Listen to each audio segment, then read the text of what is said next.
কাল যাপনে মানুষের আজ অন্তিম কাল। কাল পড়েছে আজ মানুষের গুণাগুণে।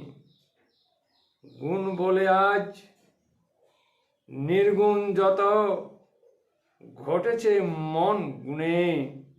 প্রাচীন কালের কাল যাপনে প্রাকৃতিকতায় ছিল জীবন যাপন।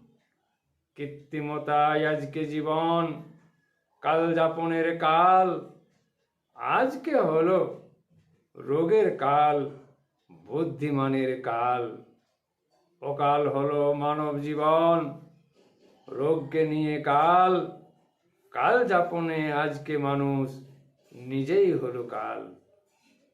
মনকে নিয়ে কাল যাপনে আজকে হলো কাল।